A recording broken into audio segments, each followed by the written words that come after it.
Thank you everyone for joining us today for the Koochiching County Board of Commissioners meeting for Tuesday, October 26, 2021. Would you help me open this meeting with the pledge, please? I pledge allegiance to the flag of the United States of America and to the republic for which it stands, one nation, under God, indivisible, with liberty and justice for all. Thank you.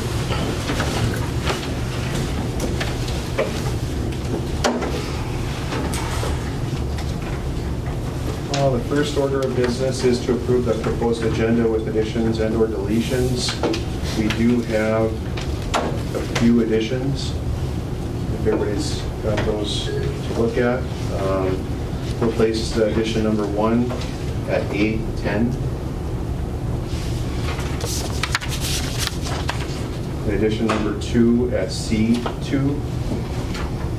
And addition number 3 will be after Land and Forestry Business.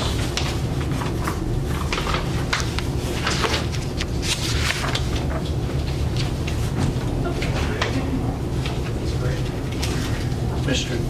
Chair, I will move on the agenda, and I think there's one more addition, isn't there? The tax forfeited.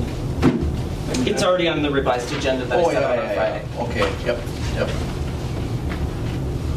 I'll second that. Thank you, Commissioner Edie. Yep. Thank you, Commissioner Murray. Any discussion on this on the agenda? Hearing none, I'll call the question. All those in favor say aye. Aye. Aye. Opposed? And motion carries. Thank you. Next up is a COVID-19 update. Is Kathy with us this morning? Would you just close that one screen out?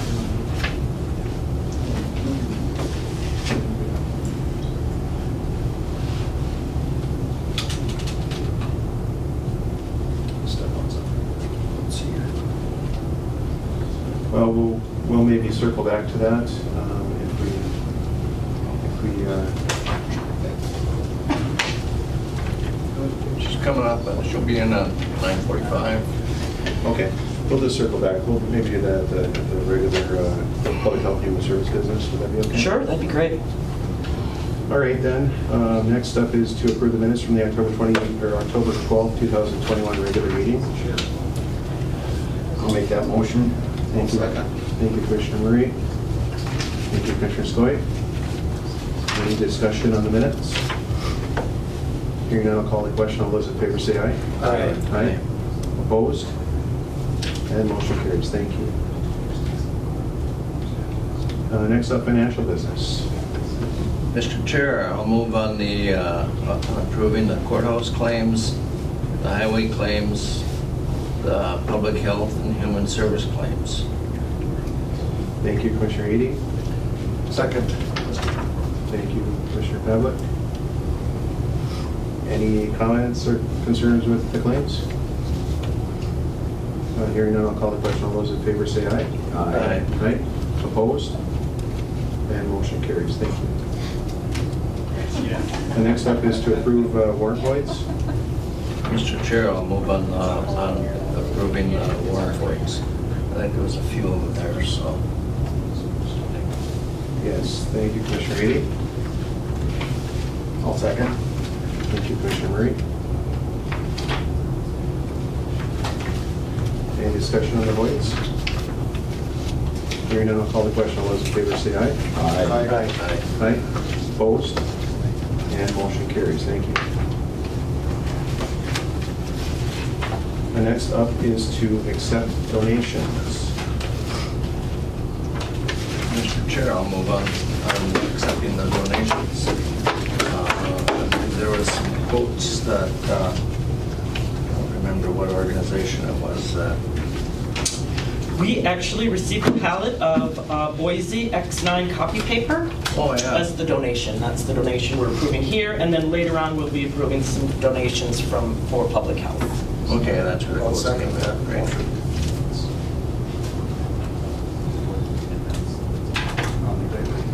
Thank you, Commissioner Edy. Yep. Thank you, Commissioner Stoy. And thank you to PCA for the donation, very generous. We appreciate that. Yep. Any other comments or discussion?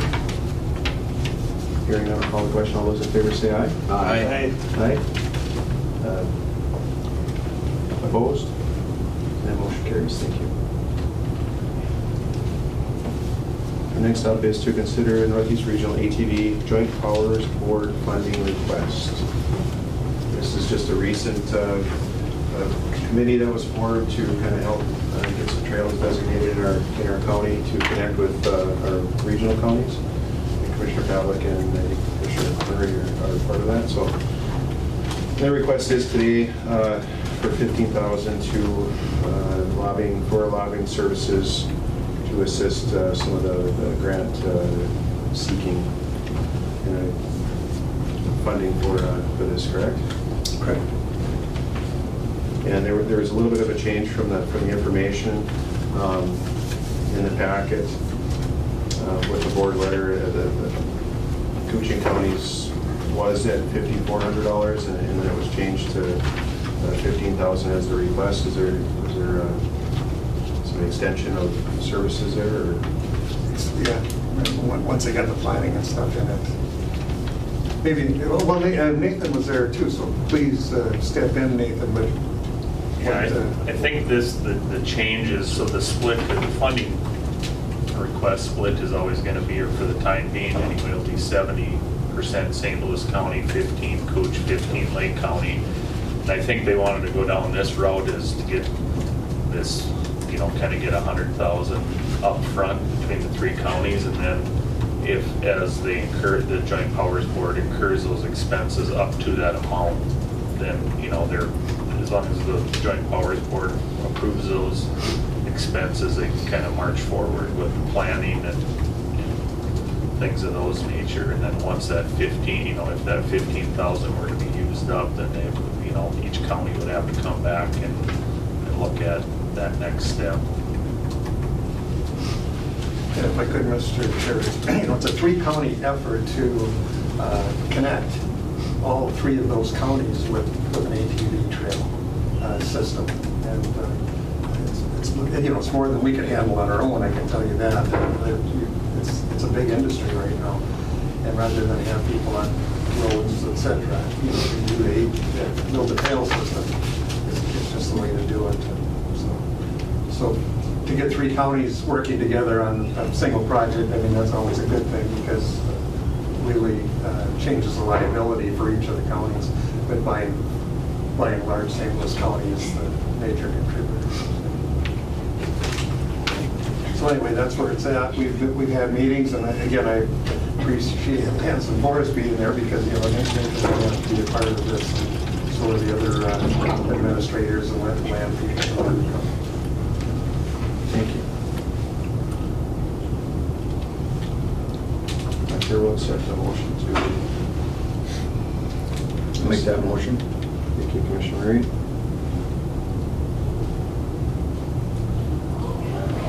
Second, Mr. Chair. Thank you, Commissioner Pavlik. Any further discussion? Mr. Chair, if I may, sort of review where the funding sources will be for that 15,000. We do have some contingency funds remaining for projects in the KDA fund. That would need to be approved by the KDA board, but we could approve it and then ask KDA to ratify it at its next meeting. It seems to be a good fit, as this is economic development for tourism, and but we don't have quite enough in that fund, so I'm looking at administration contingency funds of 5,000, and then Nathan indicated that we could use some funds from the reserve park funds. Is that correct? Okay. And if I could, Mr. Chair, normally we'd be looking at this in next year's budget, but because of the legislature and the timing, we need to get somebody on board working for us right now, and so that's the issue. So I know it's out of sync, but if we can put this together, we're going to be in a lot better position coming up in this next year's funding. Excellent. Thank you. Further discussion? Hearing none, I'll call the question. All those in favor, say aye. Aye. Opposed? And motion carries. Will you refer it then, Jenny, for the other board? Yes, I'll put that on the agenda for the KDA, next KDA meeting to ratify that. Thank you. Next up is Human Resource Business and a notice of hire. Yes, so Janelle is actually out.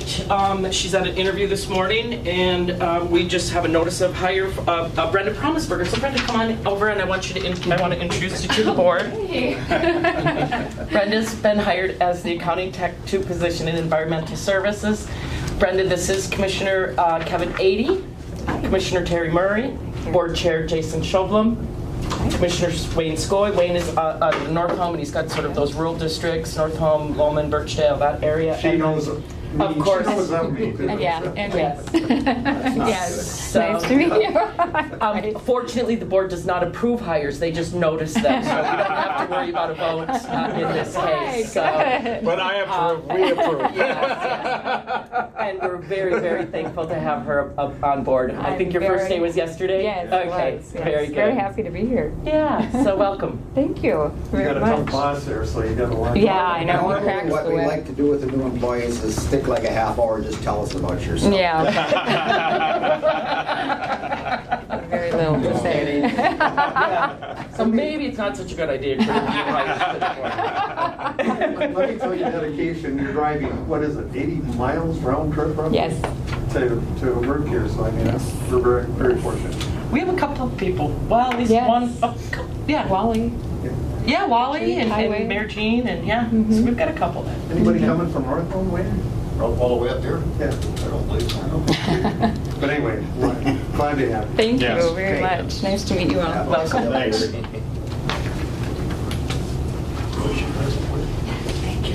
Big Falls. Big Falls, oh, okay. I used to do that. Every time I hired somebody, I'd ask them to do that. They just went. Then I'd tell them no. Oh, so it's probably her dad owns gas station. Yep, yep. Her husband. Oh, her husband. They own it together. All right, next item is to set the 2022 Rural Fire Protection Service Charge. And so we have Mr. Bosniak here to... Go ahead, go up there too. and Mr. Dahl. Front and center, Mr. Oh. You got the hot seat. Thank you. Thank you. Sit next to Randy, you can get in trouble, you know. Yeah, then go ahead. Both ways. No, you're, Okay. Well, we're here to get your approval for the 2022 rural fire fees. Happy to say there's no increase in those fees. The residential properties have been at $90 now for a number of years. Commercial property is assessed on a sliding scale from $125 all the way up to $750 based on what the county assessor has assessed the commercial building at. So the land is not looked at, but just the valuation of the building. And that rate has not changed also. The city of Rainier, the city council covers the entire rural fire coverage for there, and that's a flat $31,000. And that dollar amount was determined a few years ago in the same manner as what the rest of the county was. It just Rainier wanted to pay all of it themselves instead of the individual residents paying it. So everybody's basically paying the same amount, $90 for residential, commercial on a sliding scale. As you are well aware, rural fire has got the fireboat. It was in operation this summer. It was acquired with no additional increase in fees there either. I believe there's slightly over 200 parcels out on the lake, and the $90 that they are paying is enough to cover the loan from the county, and everybody at the board appreciates the county's assistance in getting that boat here. It was nice that it was here, and I'm aware of it was used at least 3 times last year, twice for fires and once for an emergency removal of an injured person, so it's working out well. Good. What you want to add to that, if anything? No, just wanted to, like Randy said, thank the county board for supporting our purchase of that fire and rescue boat. As he said, it is, and some people question why, but they found out last summer it was a needed addition. Yeah, we had probably the driest summer on record last year too, so, yeah, very. Correct. Gonna sneak through without major fires, it's always good, so nice to know we have that too. Do you help the park at all if they ever would ask you? And if there was a big fire, or would they? Absolutely. Yes. Yeah. And in fact, the fire that was on the island in Black Bay jumped over to park property, and the boat went over and extinguished that fire before it could get going. Yeah, well, that's good. Too. Another good reason to have it. Well, thank you for all your work with your board and keeping on and keeping that welfare going and doing a great job. Thank you. Really appreciate that. Thank you. We were looking at one, what was it, 7 years before that? Or? For the boat was 2010 when it started. It almost happened in 2012, but then things changed. Now it's back. But the fireboat has been going on since about 2010. Yep. That's wonderful. Yeah, It's good to hear you. Great. Nice to have it here. It's almost as challenging as the overpass, right? That's true. Chair will accept the motion to set the fire protection service charge. I'll move, Mr. Chairman. Thank you, Commissioner Pavlik. I'll second, Mr. Chair. Thank you, Commissioner Ady.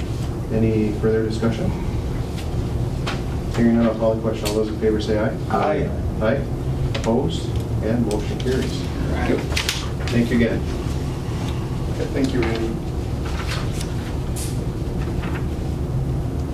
Next item is to discuss the zoning options prohibiting new captive cervid farms in Koochiching County.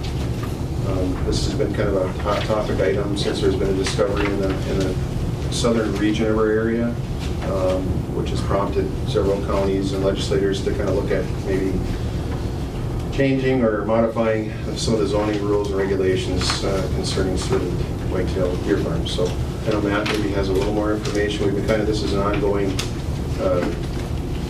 item, you might say. We're kind of looking at some language at this time to move forward with, and that's going to take a little time. Thank you. So, Thanks, Matt. the DNR temporarily banned farm deer movement into and within Minnesota to protect the state's wild white-tailed deer population. So this is just a real, news release on it.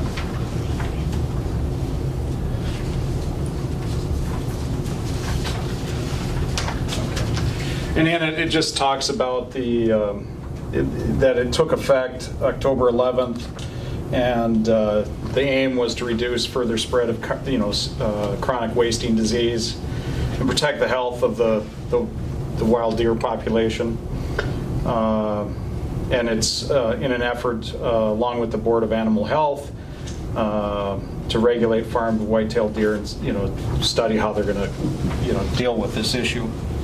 And so that's the step the state has taken at this time. As far as the county, we got an opinion from the county attorney related to, if you declare this an emergency issue, you could, pass an interim ordinance without, that could be an action the board could take. If you want to amend the zoning ordinance, right now we have zoning AF1 and O1 that allow for that type of use. I know we have an elk farm out, east of town here, and I'm not aware of any others, but I mean, they didn't require, those types of operations didn't require any special conditional use permit or anything like that. That's been going on for many, many years, and I'm not aware of any issues, and I'm not, what other ones might be around, I'm not sure, but... West of town or east of town? East of town. Yep. Oh, where's that at? KOA Road there. Oh, I didn't know that. Yeah. It's my dad's. It's your dad? Oh. Yeah, it's my dad. Yeah. Yeah. So, it's an issue. We don't want to have, those types of problems coming into our county. That's certainly a concern. But what the action that the board could take is, that's up to the board to decide what kinds of choices you could make to try to, deal with the issue. Like I said, the DNR has already enacted something. Obviously, the movement in the state of Minnesota is not allowed. So, but if the county wants to take additional action, St. Louis County did draft an interim ordinance, and I believe you guys got copies of that. So that's one plan of action that would allow the county to conduct studies and draft plans if we were going to actually amend our zoning ordinance to require like a conditional use permit or something like that. And there's a public hearing requirement related to actually amending our ordinance to add, wording that would relate to this.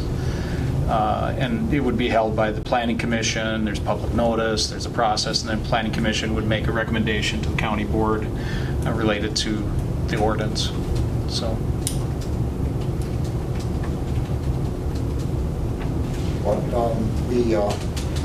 We can take interim action.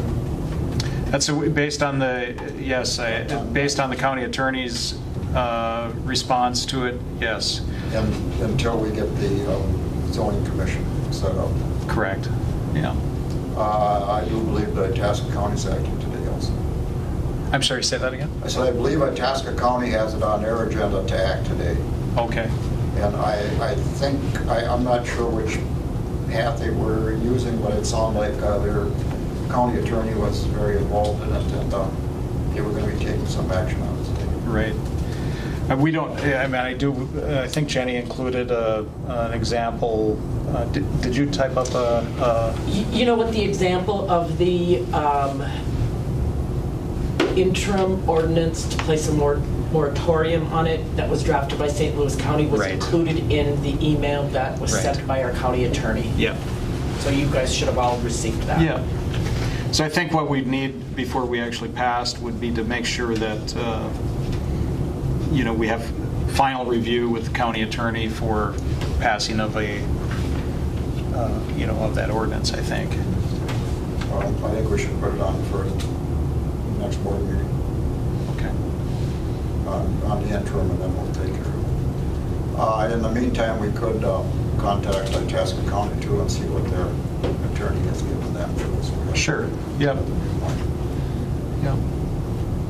A couple of questions. So, if someone wanted to do a deer park in Koochiching County, they would have to get authorization from the county, wouldn't they? Well, it depends on their zoning. But under AF1, that use would fall under, is the way we interpret it under AF1. The county attorney agreed with us. So when we looked at, for instance, the one east of town, we looked at that zoning and it had AF1 and O1. The county attorney agreed with us that that would be allowed under the current zoning without a conditional use permit. So it's just a use that's allowed. Well, and that would be my other question. Is this prominent only with white-tailed deer, or can other animals get it too? Yeah, I'm not aware of that. There's other diseases out there, but I think this is specific to the deer population. Wait, I believe this is primarily the deer, elk, moose, and caribou, but there is cases of possibly morphing into other animals too. So it's a fairly serious. For humans, I guess, and Nathan, you jump in here too. You may know more about it than we do. Can humans kind of have this disease? How does that work? Well, I'm trying to remember from a few months ago, there was a representative from the Minnesota DNR that kind of gave the board an update, and I think she spoke to that, and I'm trying to remember, I think the way that they approach it is they don't recommend eating meat that's known to come from a CWD positive animal. But, there's a lot of it in Wisconsin, and I think a lot of CWD meat gets consumed in Wisconsin now. I don't think anybody knows the long-term effects of that either. So the DNR has taken the position is they don't recommend consuming meat from a CWD positive animal. Thank you. It also sounds like if it's in the ground, it may lay dormant for years and then pop up again. Yeah. That's what I was led to believe. How do they destroy an animal that has it?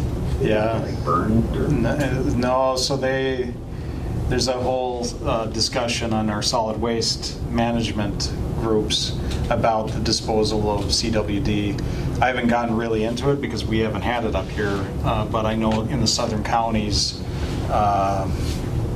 it's a big issue, right? Because it's around in those areas, and so they're dealing with it. They have specific procedures for how they dispose of it. And it's a big issue as far as landfills and that kind of thing, so. I think there's only a few certain approved landfills too that can currently take the carcasses from those positive animals as well. Yeah. I had one other question. How do they diagnose it? I mean, does the animal start to behave differently, or what triggers it? I'm not an expert on the actual disease. I guess I wouldn't. Yeah, I think they show signs of being kind of gaunt, for lack of a better term. They're not as healthy looking, just in a general appearance as a non-CWD animal is. They get skinny. I think they get pretty weak, and they may even show signs of just being kind of incoherent if an animal can't do that. So. From seeing it in Colorado and different things, yes, they become almost like they're standing electric drunk. And they won't move, they'll stand in the middle of the road and fall down and yeah, so it's quite a, and I know that Colorado, it's swept through there, and I believe in Alberta and Saskatchewan too. They've had some of those markets. Thank you. Interesting. So would we like to work on a temporary moratorium of, I believe we should, prior yes. to rezoning? Is that something that we would consider doing a temporary moratorium? That's a little different than what the DNR is looking to do. They're not transporting, it looks like here, white-tailed deer within. So what a temporary emergency would do would be to prohibit any new certified funds from being, at least for a year, until maybe the legislature can get some further legislation figured out for how to approach this.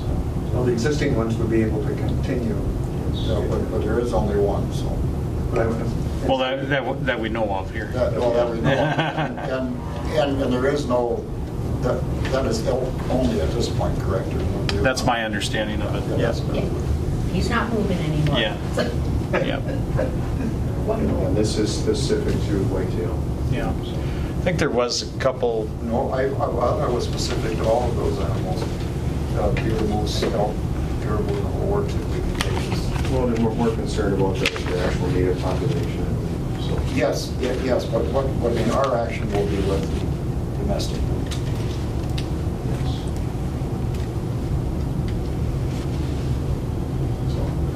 We had some discussion on how we can get this, approach this, Matt.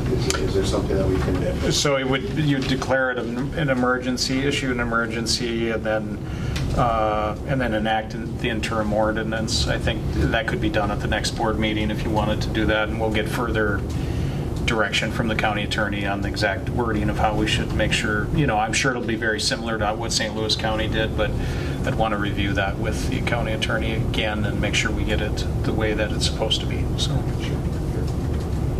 it was pretty quick turnaround time on what we were looking at. Yeah. We always wanted to get it done. Yeah. I know we had that Our people here a couple months ago and stuff, but it's been kind of a talked about item for a couple of years, honestly. Sure, yeah. So it's just encroaching and kind of, maybe then would have been better than now, but yes. So, Mr. Chair, so just to add to that, so I believe part of St. Louis County's ordinance, or resolution, I should say, that they passed, it was kind of twofold, kind of prohibited any new cervid farms from being established in St. Louis County. And then the second part of that was to more or less encourage the legislature to look at a couple of items, one being taking all the oversight of these type of operations away from the Board of Animal Health and giving it to the DNR, because there's the opinion out there by some that Board of Animal Health is kind of then maybe lax in some of these, some of these cases. So. Thank you, Nathan. Is that a good move forward to kind of get some? That's a good show, yes, Mr. Chair. Sounds good. Is everyone okay with that? Yeah. Thank you, Matt. All right, thank you. Thank you, Nathan. We're behind you, man, way behind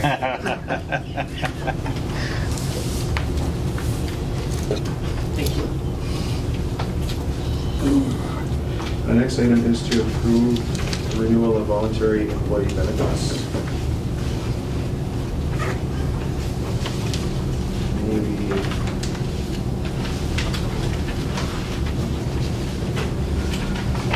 There wasn't much change, was there? So, Mr. Chair, yes, the only change was the increase of an average of 4% for dental. All other premium costs remain the same, and these are optional benefits. The employees pay 100% of base costs. Thank you. Move, Mr. Chairman. Thank you, Commissioner Pavlik. I'll second. Thank you, Commissioner Murray. Any discussion? Hearing none, I'll call the question. All those in favor say aye. Aye. Aye. Opposed? And motion carries. Thank you.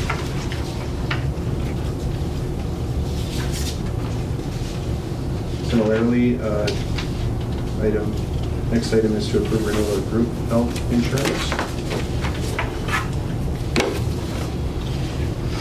That is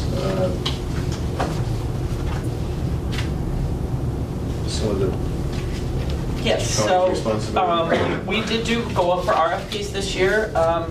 As you know, the co-op has also went out for quotes, and they have been with Blue Cross Blue Shield for many years, but Medica became very, very competitive, and they are switching over to Medica. All of our plans would remain exactly the same. Our insurance broker did go out for RFPs, and we found that things are quite competitive this year. So we received several quotes, and for the first time ever, we're given a cap on the amount of increase that could happen in 2023. So that's quite unusual for them to do that. Overall, we're looking at a 12.5% reduction in premiums, and then a cap in 2023 at the maximum increase of 7.5%. The insurance committee met. I provided you with the minutes from the insurance company. We had our committee. We had a lot of conversation, and that's what the committee is recommending. I'm not going to go into the amounts that the employees are paying, because that's really subject to contract negotiations. Until contracts are settled, we always use whatever was negotiated in the last contract, and then make that retroactive once contracts are settled. So, and what I did do was provide you with, the cost. There is no cost to the employees for single coverage. We mandate that all employees take coverage to keep our numbers up and to keep the pool diverse. They like a good blend of singles and families. That seems to help with renewals. But the costs are going down significantly. There will be no charge for any of the single premiums based on what our caps are currently for contracts, and then the cost to the families for our common plan, and that has the $1,500 deductible, They pay about $287. For our little bit higher deductible at $2,800, it's $158. And then for our highest deductible, it's $87 for family coverage. So I think this staff is going to be pleased with this, but again, we need to negotiate what the employer's contribution will be. So for now, we're really just approving our the renewal with the co-op. So the deductibles didn't change much? There's no change in deductibles. They're exactly the same plans.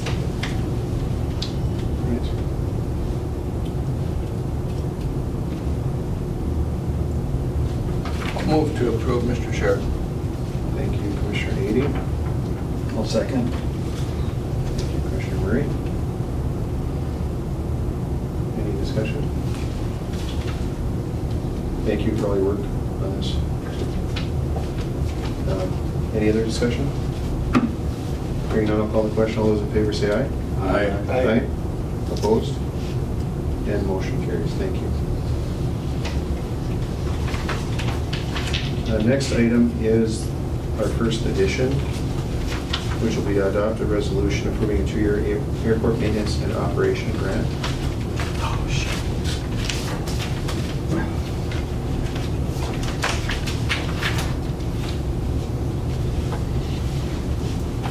I could move, but it may be a conflict. It says total grant amount over the course of 2 years is $222,892. So it's certainly for maintenance of building and grounds. So Much needed too. absolutely helps us out on the other side of budget type stuff. So I'll make a motion on that. thank you, Commissioner Murray.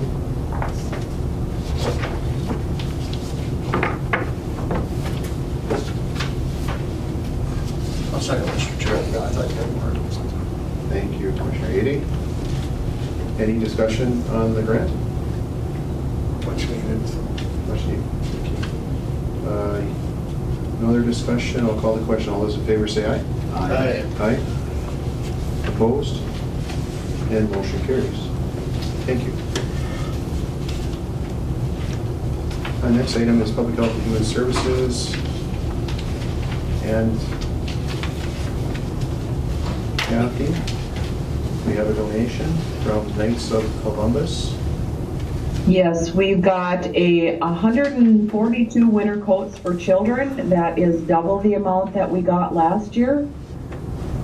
So we are very grateful for that and have already begun to distribute them to families. And we got free snow cones too, right? Or snow cones? Yeah. Okay. Yeah, there were snow cones available that day too. All right, sounds Need a good. motion? Yes. I'll move on that. Thank you, Commissioner Skoye. I'll second. Thank you, Commissioner Murray. And thank you to the Knights of Columbus for all their dedicated work for our community. They sure do a lot for Yes, everyone. they So, do. They've been doing this for, well, since before I have retired, and this is definitely, it's very nice to have, you know, you're coming into the winter, and a lot of people are wondering where they're gonna get the jackets for the kids, and these are some nice jackets. Mr. Chair, my only comment is we better pass this, or Terry and Wayne will have to go out and pull that come back. Oh, yes. well, yes. Are you still interested in hearing the COVID update, as I wasn't able to get on right away this morning? Yes, certainly. We'll accept the donation. Is there any further discussion on the donation? Hearing no other discussion, I'll call the question. All those in favor say aye. Aye. Aye. Opposed? And motion carries. Yes, Kathy, sure. Okay. In Koochiching County right now, our cumulative positive rate is 1,391, with 1,348 no longer needing isolation as of last Thursday. There's been 30,225 tests administered with a 4.5% positive rate, and our deaths remain at 19. 53.9% of the population in Koochiching County has had at least one dose of the vaccine. The expectation today is that Pfizer will be authorized to administer their vaccines to ages 5 to 11. And within the next couple of months or so, I did hear once, they thought by November, Moderna would also receive authorization to vaccinate children aged 6 to 11.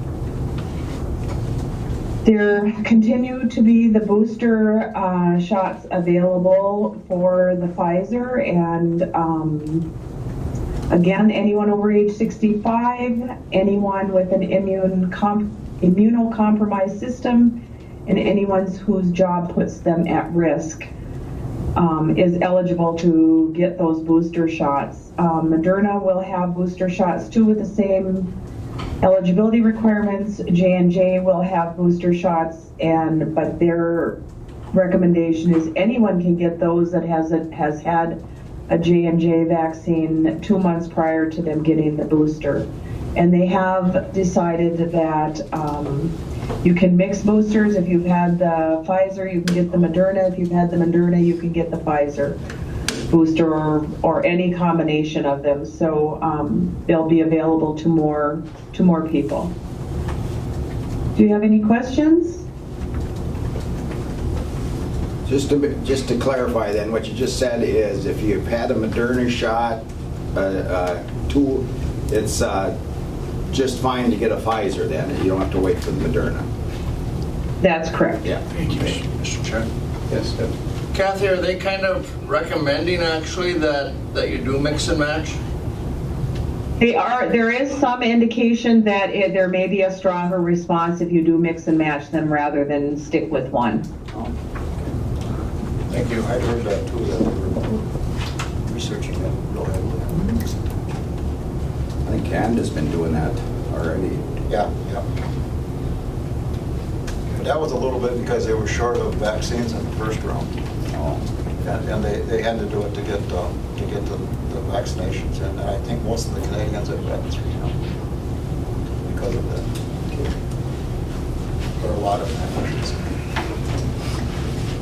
Any other questions for Kathy? Thank you, Kathy. Yeah, thanks. Okay, thank you. See you later. Bye-bye. Next item is information system business to ratify capital outlay purchase and our second edition. Hi, Jackie. Hello, good morning. So my first RBA for you is a ratification of a purchase made last week. As I mentioned in the RBA, procuring hardware, technology hardware is becoming increasingly more difficult. Our VSO officer has his new person on board. We did issue a very old laptop to that person initially while he visited with the steering committee to secure funding for a better laptop. One became available and I needed to act quickly to get it while it was in stock. So I sought out approval from the board chair and auditor treasurer who granted it. So this request is to ratify that purchase. Thank you, Jackie. This is the first time I ever ratified a purchase. It was for $1,198.67 for a laptop computer. So with agreement from Auditor Treasurer Tom and some discussion, I actually been trying to get a hold of just to kind of verify what the procedure was there. So we felt comfortable granting that purchase just to kind of get it moving. But we certainly like to have, but I guess I do understand some of the concerns of being able to get this equipment too. So, and this is just ratification of that purchase. And will that be backfilled with the grants when that's received, Jackie? Yes, the grant dollars will cover the purchase. Thank you. We need a motion? Yes. I'll make that motion. Thank you, Commissioner Murray. Second. Thank you, Commissioner Skoye.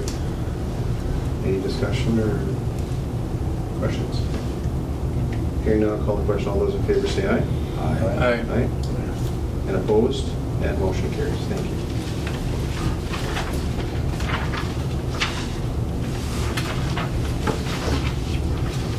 The next item is an addition for capital A request for 3 laptops. Correct. So my SHI rep keeps his eye open for any laptops or other technology items I might be in need. As soon as he sees them in stock, he lets me know. I did reach out to a couple department heads that had planned purchases for 2022. Both Nathan and Dave wanted to pounce on this opportunity. The market conditions, I'm being told, will be worse in 2022. So they asked that I move forward with bringing this to the board so we can get them ordered today while there's still items in stock.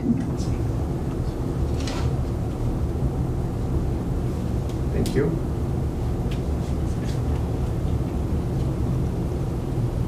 And the funding is available to do this, Jackie? Yes, both department heads indicated they had the funds in their budget in capital outlay, just not designated for laptops. Thank you. Chair will accept a motion to accept capital outlay purchases. I'll make that motion. Thank you, Commissioner Murray. Second, Mr. Chair. Thank you, Commissioner Ady. Any discussion? So you think we'll not be able to, this will be harder items to get next year? I do. I believe that the market conditions are going to continue to get worse. I'm in the process of trying to find a printer for our law enforcement center and not finding one that will meet their needs right now. Okay, thank you. Any other discussion? Scary. Yeah, I think it's going to get worse before it gets better. If there's no other discussion, call the question. All those in favor say aye. Aye. Aye. Opposed? And motion carries. Thank you. Thank you, Jackie. Yep, thank you. Next up is Land and Forestry Business, and Nathan. Good morning. How's it going? Good, how are you guys? Good. Somebody we can pick on. I don't want to do that. We'll stick up for you. Thank you. And you're going to set the auction dates for next year? Yep, so this is something that we kind of do annually this time of year for the next coming year, set our 4 quarterly timber auction dates. These dates are similar to, basically they're one day off from what we had set for 2021. So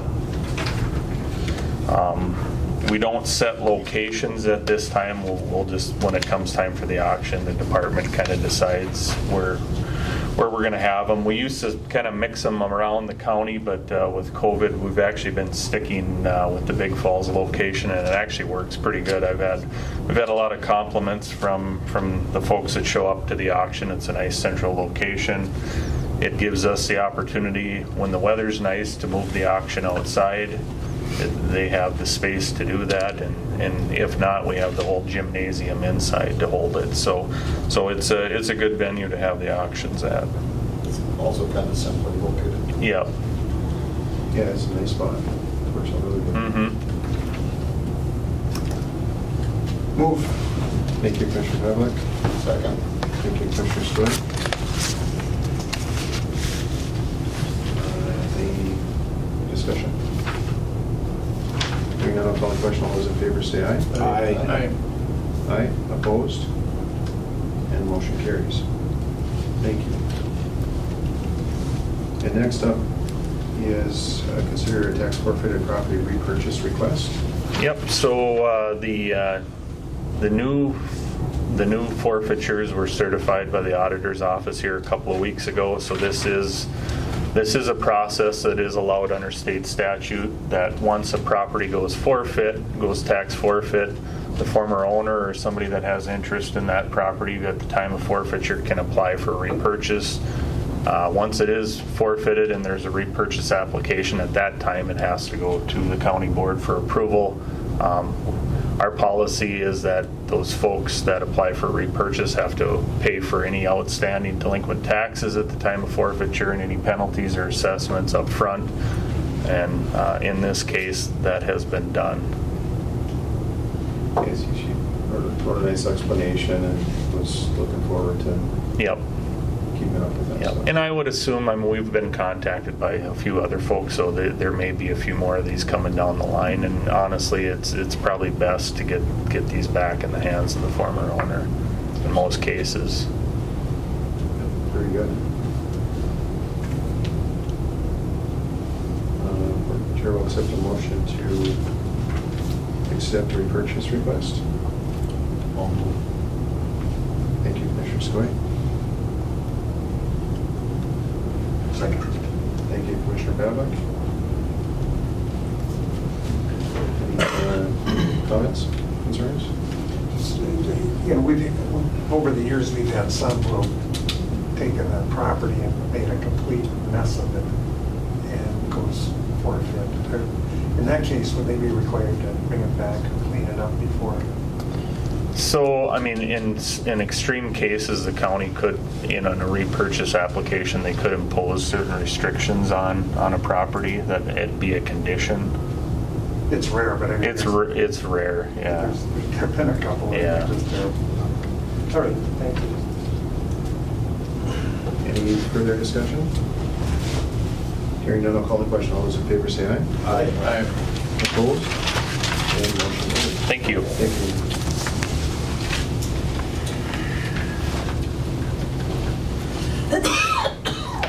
Next up is Environmental Service Business. Hey, Matt. I'm getting that over. And the first up is to consider a parcel rezoning request for...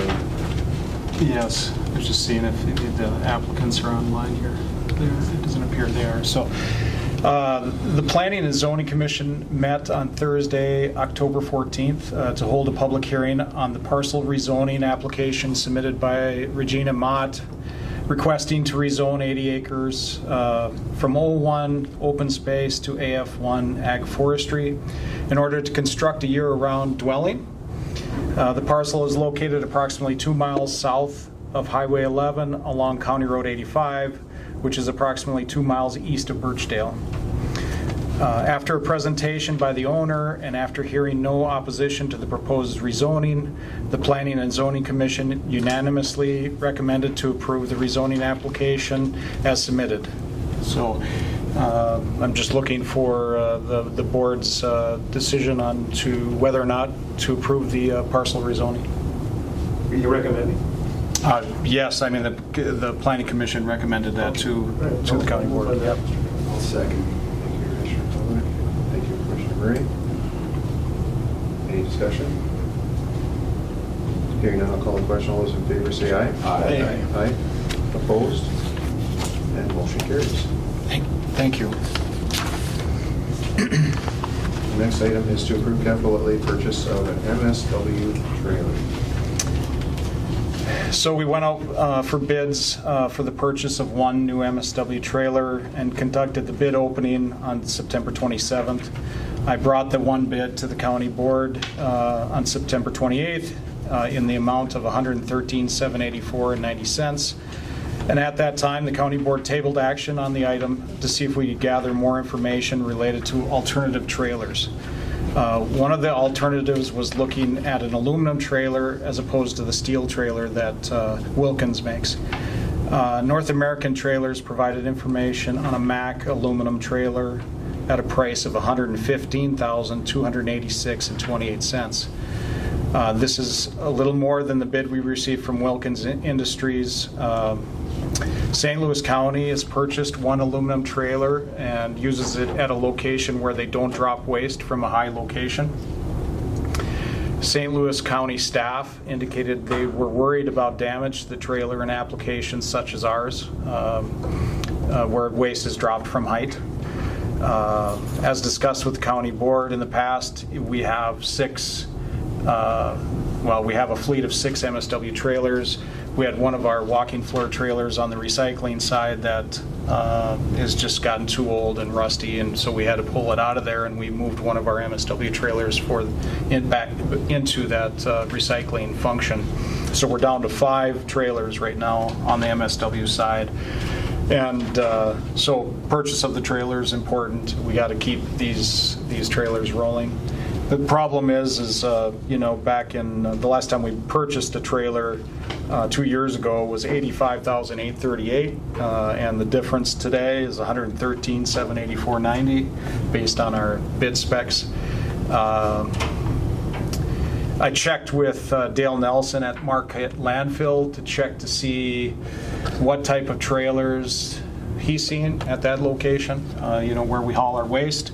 And the main trailers they see are from Wilkins or Mack, which is the two prices that I received. Lake of the Woods County uses exclusively Wilkins.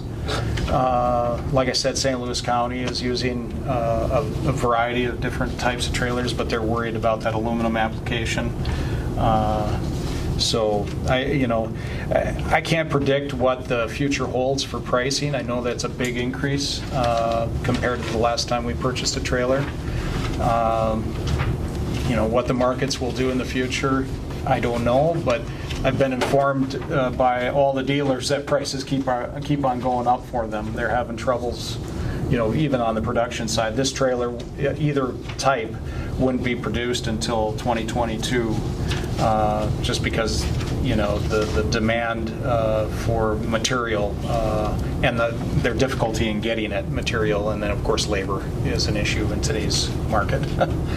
So, we need to have trailers.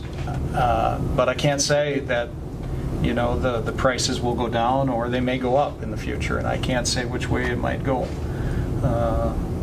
So I know that we have to have it.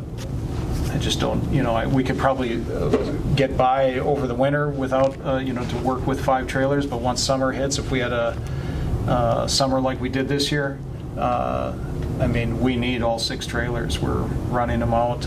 We've had trailers full and where we just didn't have enough room, any more trailers left, and because of various things, but they end up, and that's what the floor of our transfer station is called, a tipping floor. Well, they tip onto the floor if we run out of space in trailers, and then eventually they push it into a trailer when we have it available. But if we're low on trailers, it's going to cause problems. So it's a decision the board has to make. Question, what's the weight difference between the steel and aluminum? Yeah, it's like 4,000. Let me get there. It was like 17,000 versus 22,000 on the steel trailer. So you're talking about 5,000 pounds. 5,000 pounds. Yeah, and I could be off a little bit on that, but that was just the round figures there. So there is an advantage on the aluminum trailer from a standpoint of being able to maybe get more waste into that trailer, because you have road limits on how much you can put. And the reason why we have a scale is to make sure we're, in compliance with state rules for how heavy the load can be. One other thing that we have is we have a 40. Our trailers are spec'd at 45 foot. The kind of standard is 48 or 53. So if you call a trailer, some of these companies, a lot of the companies are, making these 48 or 53s. The reason why we have 45 foot is because of the size of the space that we have to put that trailer in and be able to close the garage doors. It's very tight. And so I don't know what the reason was in 1995 at that time. Maybe that was the standard size trailer. I'm not sure. But when they built it, that was the size. And you can't have a trailer sticking out in the middle of the winter. You have to be able to close the garage doors and be able to function normally with the building. So well, just a quick question, Matt. So if they're 4,000 pounds less, do we haul 4,000 pounds or more? Sometimes. The answer to the question is sometimes. Sometimes we fill up our trailer and we haven't hit weight. And sometimes we fill up our trailer and it's half full and we hit, or 3/4 of the way full and we hit weight. So there'll be times, if you had an aluminum trailer, there would be times where maybe you could put a little more waste in and maybe have, savings in your transportation costs. And that's a great question, and it's something we've considered. The issue that I have with aluminum trailers right now is the unknown about the damage that could be caused by us. You know, we go on the tipping floor and we'll have a big roll-off truck or a compactor truck that dumps their waste, and sometimes, you know, you'll inspect the load, but sometimes you can't see everything that's in it. The other day we had a massive rock that was in one of the roll-off trucks, and it hit the trailer, and boom, you know, it just really has potential to do damage. And my worry on an aluminum trailer is you're going to pound that outside wall and rip it open, you know, and it's double walled, so maybe it just ripped the inside wall. But you know, when I talk to the manufacturers, they say, well, yeah, we think it will hold up, but St. Louis County's not using it in their application like that because they're worried about that particular issue. So, you know, until I have proof that the aluminum trailer is the way to go as far as being able to manage that heavy drop of potential waste going into it that could damage the trailer, I'm a little concerned about the aluminum versus the steel trailers. So you're saying you need them right, you're going to need it by next spring, but we're not going to get it until... We're not getting it till the summer. Yeah, we're not getting it until summer. If we order now, we're not getting it until the summer. So, I mean, we'd manage, but we know it's coming, you know. And, but if you delay, which we can, I mean, we're going to be short a trailer potentially, and I mean, we've been there before, but eventually we have to get a trailer, and I don't know what those prices are going to do in the future. You know, I can't answer that. What kind of warranty is on the aluminum trailer? Just not here. You know, it was pretty standard to the other type of warranty, and I don't have that right in front of me, but I'm thinking it was 2 years, 5 years, something like that. Yeah. 1 year. Yeah, but I think that, so even if there's a warranty, they got to get it repaired, right? I'm not quite clear on, you know, that process and what's going to happen. I know the steel, we haven't had issues. You know, we use them and they take a beating and they keep rolling, you know, and so we do maintenance. And I expect the aluminum would, you know, I'm sure they would be a good trailer. But until I can prove that I'd hate to spend, you know, $115,000 and find out that it keeps on ripping walls, and then we're spending, you know, how much on repairs every time we rip the wall, you know, and so I would worry about that. And maybe what I can do in the future, and I haven't actually checked into this, but we could maybe rent. I'm talking to the aluminum manufacturers or the dealers of those and ask them, can we rent an aluminum trailer to try it out? If you guarantee that if it gets damaged from the dump, that's not on us. If you say it's going to hold up, you guys take the risk. And I haven't gotten a clear answer on that question. But Mr. Chair, it sounds to me like we should get a Wilkins, or he'll get even grayer. One thing I do notice is that the steel trailers do corrode. Yep. We've got the longest haul over the most salt, and that's the one negative. That's why I'm enticed with the aluminum trailer. But I mean, your point you made, I'd like to see it proven ourselves before we put it. Right. We are different in the fact that we drop, you know, we're dropping all the waste down, and that's how you damage things. Right. Anyway, I'm willing to proceed with the Wilkins. I'll second. Motion by Commissioner Pavlik for the Wilkins trailer car. Yeah. Seconded by Commissioner Murray. Yes, Commissioner Eady? Matt, are you recommending then the steel one, or? Yeah, so I recommend the steel one, but again, I say that because of use, but when you look at the price, it's a big increase, and that's my only apprehension. But I don't know what the future holds, and it could very well go up higher. You know, who would have predicted we're in today's world of, you know. As far as longevity, which do you think would last longer? So again, I haven't, so when I talk to the Mac dealers, they talk about a 15-year 15 to 20 year life expectancy of those aluminum trailers. Again, that's from the salespeople.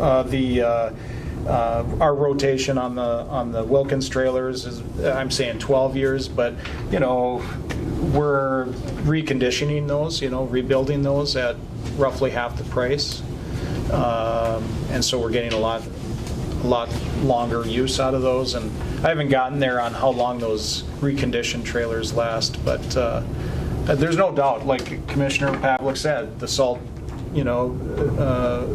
has an effect on those steel trailers, and you can't get away from it. I mean, it's just part of the deal. The question I have also is the effect the road conditions would have on aluminum. I think it gets weaker over time, and there's some issues there. But again, I don't know enough about those aluminum to be clear. Have you had aluminum in the past? No, and Lake of the Woods only has the Wilkins trailers, and St. Louis County just recently purchased an aluminum trailer, but they've got Wilkins and have used those for many years too. But I do believe that it doesn't hurt to go look at those aluminums and see if I can rent one at a reasonable price and they don't ding me for a lot of money if we damage it because of a drop or something. It might be something to look at in the future, but I am not ready to commit to that. I'm committed to that Wilkins because we've had it for years and it's really worked well for us over the years. It's a gamble worth a known entity for right now, and in this environment that we're in, I think we should stick with what we've been getting. We know what we're going to have. But I'll research those aluminum trailers and see if I can rent one maybe for a summer and just see how that works for us. Any further discussion? We have a motion by Commissioner Pavlik, seconded by Commissioner Murray. The capital outlay purchase of MSW Wilkins trailer. Any further discussion? We'll wait till one of the other counties gets one and see how they really work. That's what St. Louis County, well, we would really like to see you guys put that in the pit and see how that works. Hearing no other discussion, I'll call the question. All those in favor say aye. Aye. Aye. Opposed? And motion carries. Thank you. Thank you very much. The next item to consider is a letter of support for the City of International Falls Community and Wellness Center. And Mayor Droba was nice enough to come over here. As kind of the last minute deal, so I certainly appreciate him showing up and being able to explain a little bit more on what's going on. It's for community improvement, obviously, and to a large amount of money. Yeah, so what we're looking at doing is getting bonding from the state of Minnesota for $15.38 million for a 3-year phased project over at Cary Park. The first year we look at putting in infrastructure such as road, the splash park that's been talked about through the community, new playground equipment, and a new parking lot close to where the current arena is. This is a 3-year phased project, just so that there's no misconception. This isn't asking for a letter of support, it's asking for a signature line for the cover letter for the bonding bill. I've had an opportunity to speak with the governor on this. We have his full support on this project. I've also spoke with Representative Eklund. Representative Eklund is looking to introduce this bill on our behalf. There's been conversation with Senator Bach regarding our project, and we believe we have his support as well. Again, this is asking for 100% of the bonding from the state. There would be no city or county funds going into this project. The long-term goal for this is to build Cary Park into a community wellness center, being able to be utilized for a whole host of things rather than just being an arena.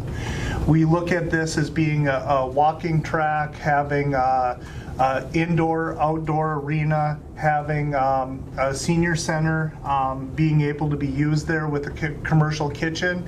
One of the other things that we're looking, and we understand the significance of daycare issues in our area, there would be in this building daycare capability that they could rent rooms or facilities from the city and then utilize those with the outdoor activities that we have, the commercial kitchen that we have inside the building. All of this is looking at a multi-generational use facility to upgrade the current facilities. But the big goal is we need to come up with a building and a structure that can be used and maintained more so than just Cary Park gets used for some summer activities, and then the arena gets used quite a bit in the winter, but the arena area doesn't get utilized in the summer. And where our current senior citizen center is, that really only is getting used 4 or 5 hours a day, 5 days a week. And to be able to utilize that with a daycare and a commercial kitchen and activities, with all of the buzz that we have in our community right now, with the 2 hotels coming in, we need to be able to offer a venue for convention centers, for people to come into our community. And historically, we're known for all of our sports activities and our tournaments and stuff. But over the years, as we've seen, we're sure able to make it down to Duluth and Minneapolis and all of those places, but it's harder and harder to get people to come up here. So if we have now 2 hotels that are going to be able to service those things, we want to have a facility that makes sense for them to come to and utilize as well. We have had conversations with Rotary, which has been raising funds for a handful of years for the Splash Park. We look to partner with them. We're also looking to partner with Rec Hockey, which there has been some conversations with them as well. And as we get farther and farther along in this process, we're looking at partnering with the Senior Center, which we've had initial conversations with them as well. Daycare providers, which we have been working with the Small Business Administration through KEDA, which has been working on offering daycare opportunities in our area. But what we're not looking to replace anything in our community. What we're trying to do is enhance what we have access to in our community. So the City Council has been working on this for a handful of years. This started with a really simple question, which blown up in our community was, should we have a dog park? Well, that ended up going to, if we're going to do a dog park, there's a lot of other things that need to be fixed first. So that's when we looked at our recreational opportunities in our community, and we saw that the facilities that we have are deteriorating and we need to maintain and bring those up to standard. And I hope you've seen that with what we've done over at Carson Loopy in our community, what we've done over at 8th Street. And by Friday this week, I believe we'll have upgraded playground equipment and such out at City Beach. So this is just a continuing thing that we're trying to do to upgrade and maintain and keep our equipment that hasn't been kept for many, many years. To follow up, once we got that information, we started working with WIDSETH. WIDSETH did a quick overview, started to see that this project was bigger than something that they could just handle. So we have hired Kraus Anderson as a consultant for the city. They have done some engineering work. They have already provided the dollar amount that you see today with the cover letter that we're asking to have go at 15 million plus. We have hired a lobbyist on our behalf, which has been working with the state, and they are very, very positive at this point that the City of International Falls, since we hold no debt and we have never asked for any money from the state in the history of our community, at least to the best of our knowledge. And I'm green, so if we can go back more than 30, 40 years, that may be the case. But our city charter has always said that we can't borrow money. So with that being said, we've also never asked for the money. Now, the city and the county has worked on many projects that have gotten state funding with the airport, and it's always been something we've been able to do.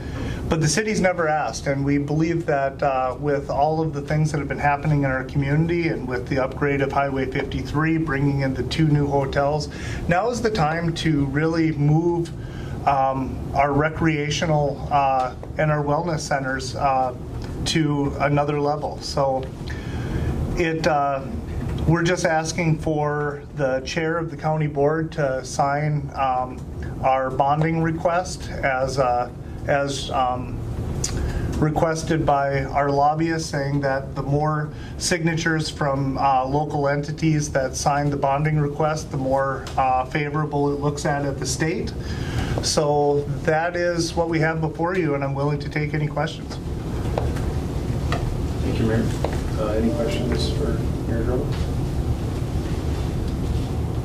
Yes, Commissioner. Well, the first thing that comes to my mind, looking in the past on things we've done, the current structures haven't really been maintained, so we're going to build a $15.5 million complex.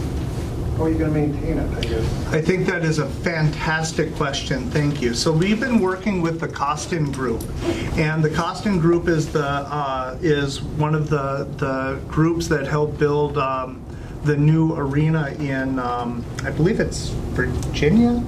Anyways, what these guys are helping us with is long-term understanding of pricing, and what we found is.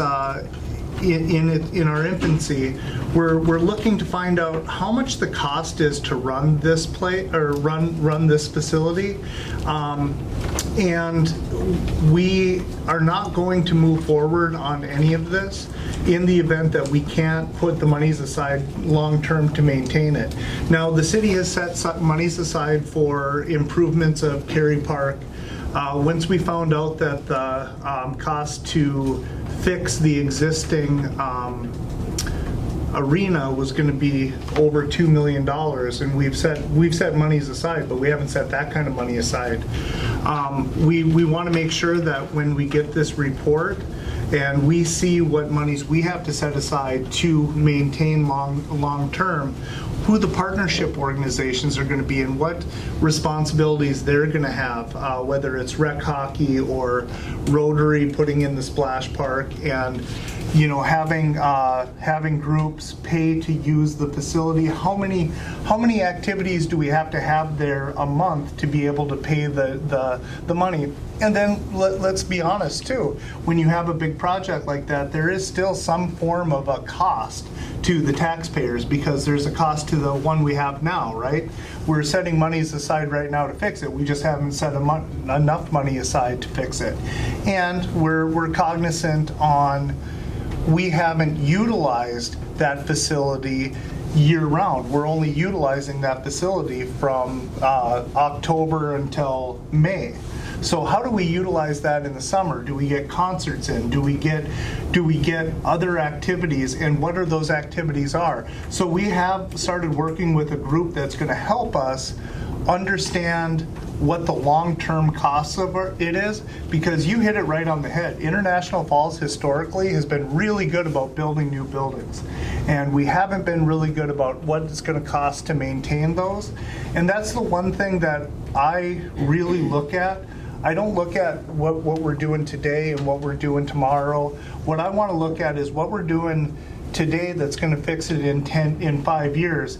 And if we're doing something that we're going to change in 5 years, then we dang better be able to pay for it in 10 years as well. So we have to come up with a whole new model of how we've handled maintaining our buildings, maintaining our infrastructure. But it's a fantastic question, and it is not something that we're taking lightly. If we can't afford it long term, we have no intention of doing it. I would just follow up that the Costain Group, right? Yep. And we use them regionally for many years. I think they're outstanding. Thank you. I'll give you that. Any further discussion or questions for the mayor? Well, thank you. You're putting a lot of work in there. I have great confidence in the foresight stuff that everybody's been doing. I can see it firsthand and up front, and I appreciate that. And I think things are turning and changing. So I feel good, comfortable with, this request and the future movement of what's going on. I think we need to keep the ball rolling, and this is one good way of doing that. So, any further discussion or questions? Hearing none, I'll call the question. All those in favor say aye. Aye. Aye. I don't know, do I have a first and a second? Yeah, there was no I'm first sorry. or a second. I picked up on that too. I'll make that motion. Thank you, Commissioner Murray. Apologize for that. Fuller Smith. Okay. Thank you, Jenny. Do I have a second? He's dreaming about Arizona, that's what's going on. Second. Thank you, Commissioner Pavlik. Any further discussion? Hearing none, I'll call the question. All those in favor say aye. Aye. Aye. Opposed? And motion carries. Thank you, everybody. Thank you, Harley. Thanks, Harley. Thank you. At this time is for public comment. Is there anybody online or in person for public comment?